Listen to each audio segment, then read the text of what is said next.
Tres. Hola, nosotros somos el equipo número 5 y está conformado por Valerio Uribe, Miguel Millanes, Héctor Vargas y Laura Morquecho.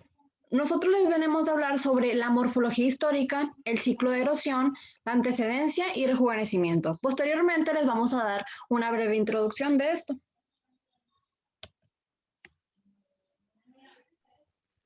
La morfología es la ciencia que estudia la estructura del organismo. El conocimiento de su historia es útil para quien incursiona en su estudio, al igual que en otras ciencias, pues cuando se conoce mejor el pasado, más fácil será comprender el presente y el futuro en cualquier campo de la cultura. La geomorfología es la rama de la geología y de la geografía que estudia las formas de la superficie terrestre y los procesos que las generan. Estudia el relieve de la Tierra, el cual es el resultado de un balance dinámico que evoluciona en el tiempo entre procesos constructivos y destructivos, dinámica que se conoce de manera genérica como ciclo geográfico.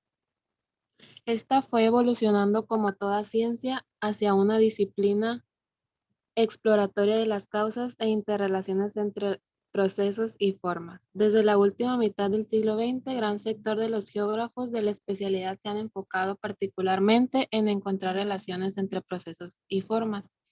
Este enfoque, conocido como geomorfología dinámica, se ha visto beneficiado enormemente con el avance tecnológico y reducción de costos en equipos de medición y el incremento exponencial de la capacidad de procesamiento de las computadoras. La geomorfología dinámica trata de procesos elementales de erosión, de los agentes de transporte, del ciclo geográfico y de la naturaleza de la erosión. La erosión del suelo es el proceso de desgaste de la superficie terrestre como consecuencia del impacto de acciones geológicas, climáticas o por actividad del ser humano. Este es un fenómeno discontinuo y lento que consiste en la movilización de desprendimientos de la superficie y que a largo plazo genera cambios en el aspecto del terreno.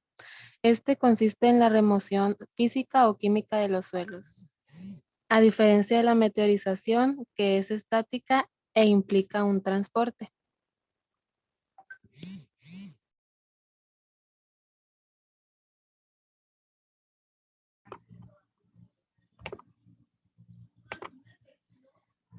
Bueno, ahora vamos a hablar sobre el ciclo de erosión, los grandes agentes de la erosión. De los agentes, el principal es el agua, que realiza su labor erosiva de formas variadas. Cuando discurre libremente, produce una arrollada. Si se concentra en pequeños canadillos, da lugar a la formación de las carcamas, las cuales son abundantes en los paisajes áridos. Cuando circula en forma de manto, puede formar glacis, que a modo de rampa se extiende al nivel de las montañas y constituye el nombre de erosión areola. Además, las aguas se concentran en cauces y forman ríos que a su vez se constituyen en redes y provocan otra forma de erosión llamada lineal, que se ejerce en los lechos de los mismos. La labor del río es muy patentemente en la conservación de un torrente, el cual es una pequeña corriente de cauce fijo que no siempre lleva agua y conlleva tres partes bien diferenciadas. Cuenca de recepción, donde es particularmente intensa la labor erosiva e incluso se produce en sentido opuesto a la corriente de forma remotante. Canal de desagüe y cono de deyección, donde se depositan los materiales arrastrados desde la parte superior. En el torrente se ponen de manifiesto las tres acciones esenciales de la erosión, las cuales son desgaste, transporte y sedimentación. Existe otro tipo de corriente encauzado, los llamados wades, los cuales presentan un cauce menos definido, son propios de regiones áridas. El río es un poderoso agente de erosión. Su labor erosiva la realiza de varias formas. La primera es acción hidráulica, al arrastrar los materiales sueltos. La segunda es mecánica de abrasión, provocada por los materiales arrastrados al chocar contra las paredes del lecho. Finalmente, la acción química de corrosión. Al disolver el agua, ciertos materiales ocasiona un desgaste de estos materiales que se van moldeando y disminuyendo de tamaño. Cuando las aguas del río pierden capacidad de arrastre al disminuir su velocidad, los materiales que son transportados de diversas formas según su tamaño comienzan a ser depositados. La sedimentación se hace de forma selectiva, desde los de gran tamaño a los más finos, quedando los depósitos como testigos de las diversas etapas por las que el río atraviesa. El resultado del río es un conjunto de formas erosivas de relieve, unas de desgaste y otras de acumulación. La gran forma de erosión es el valle fluvial, la hendidura, que el río produce en su excavación y está constituido por las dos vertientes del lecho, en el que se incluyen el canal de estiaje o parte inundada. Lo largo de su curso presenta como frecuencia un trazado sinuoso constituyendo los llamados meandros.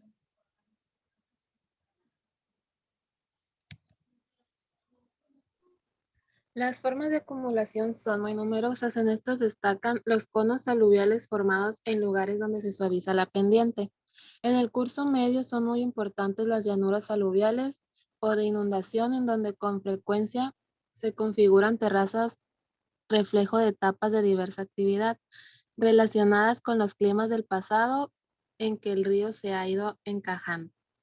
En las desembocaduras se forman los deltas por acumulación de grandes depósitos de ríos caudalosos en mares tranquilos y los estuarios, que son canales amplios y con depósitos laterales propios de mares con mareas.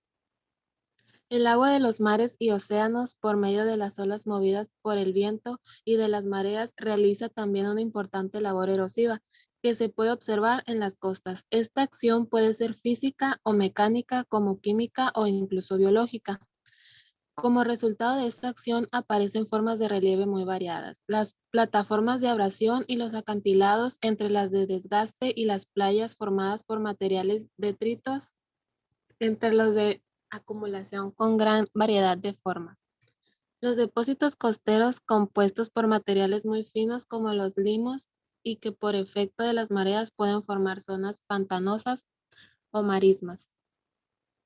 El hielo. Los glaciares forman por agua helada, son agentes erosivos de gran importancia por su eficacia y original, aunque muy limitados en su área de actuación. Los glaciares son masas de hielo que se forman en determinadas condiciones y que pueden conservarse durante miles de años como hielo fósil. Existen dos grandes tipos: los inlandsis, que tienen forma de casquete y recubren grandes superficies.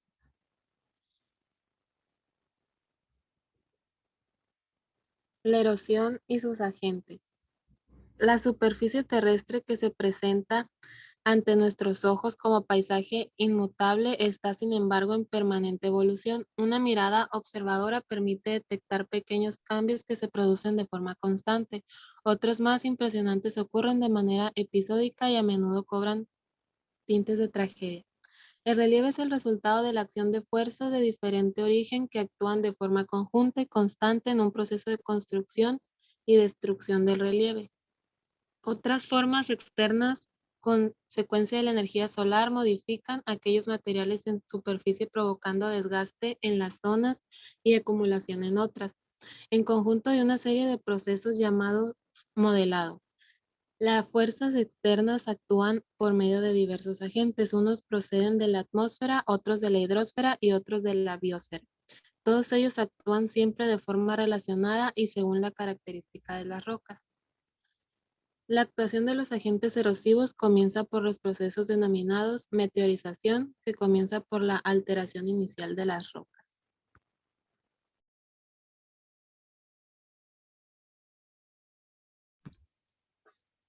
Bueno, yo les estoy hablando de la antecedencia de la geomorfología histórica. La antecedencia se interpreta por la existencia previa de trazados hidrográficos con respecto a las estructuras tectónicas presentes. La formación de esas estructuras serían tan lentas que permiten la labor erosiva del río, cortándolos. Los cursos de agua deben tener también el suficiente poder erosivo como para anular las deformaciones tectónicas. Este fenómeno solo explica los fenómenos de inadaptación sobre los orogénesis recientes, ya que implica la existencia previa de una red hidrográfica que aún persiste. Por una regla general, se encuentra en los bordes de las cadenas alpinas o en las masivas antiguas rejuvenecidos recientemente. El concepto fundamental de la geomorfología fue establecido a principios del siglo XX. Su concepto viene dado por un geólogo llamado William Davis. Este geólogo se tiene que considerar, a considerar por el estudio de las cortezas terrestres. Tres temas principales, y estos tres temas son los siguientes nombrados: el proceso, la estructura y la etapa. Siguiente. La estructura y proceso se caracterizan por ser el objeto de estudio de la geomorfología de los procesos ya nombrada anteriormente. La etapa es, sin embargo, un objeto principal y casi exclusivo en ella. Otra geomorfología aquí nombrada también, que es la histórica. William Davis creía que la corteza terrestre tenía un ciclo de vida vital. Este se compone de la siguiente manera. La primera es la juventud, segunda madurez y al final la vejez. Siguiente. Bueno, hasta a mí me toca hablar del rejuvenecimiento. Primero que nada, pues los relieves de la superficie del planeta Tierra están evolucionando en una gran medida con respecto a la dinámica de los ciclos de tipos geográficos. Es posible su evolución por la serie de procesos que son constructivos además de destructivos en su caso.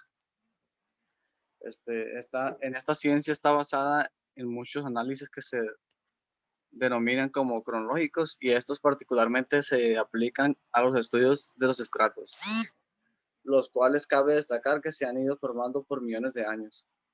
Bueno, y los órdenes cronológicos se estudian al hacer las observaciones de las distintas relaciones que se tienen entre ellas mismas.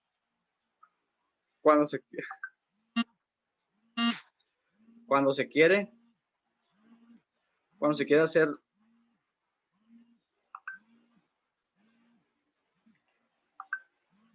hacer determinaciones con alta de intervalos temporales que corresponden a cada uno de los estratos, se debe recurrir a los métodos denominados de la datación. Uno de estos es el carbono 14. Esto se debe mencionar que la geomorfología de Procos busca hacer estudios correspondientes en aquellos procesos que se producen actualmente. En este caso, los estudios que se basan en los siguientes procesos nombrados: el primero sería la erosión, el segundo sería distancia de fuerzas. Los procesos que acabo de nombrar están siendo efecto de manera permanente por el fenómeno gravitatorio.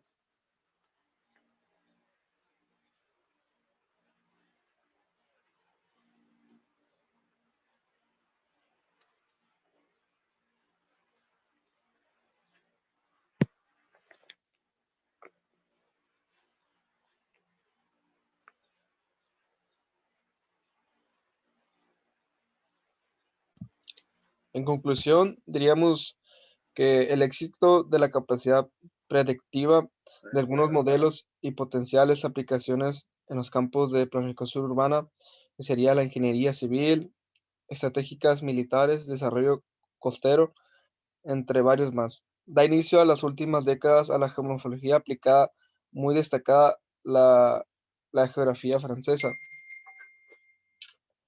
en especial gracias al Instituto de Geografía Aplicada, fundado en Gentric-Ticat. Esta aplicación se centra básicamente en la interacción entre aplicaciones humanas y las formas de la Tierra, en particular enfocándose en el manejo de riesgos causados por cambios en la superficie de la Tierra, naturales o inducidos, conocidos como georriesgos.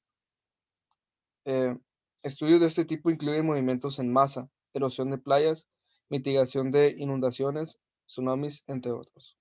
Muchas gracias.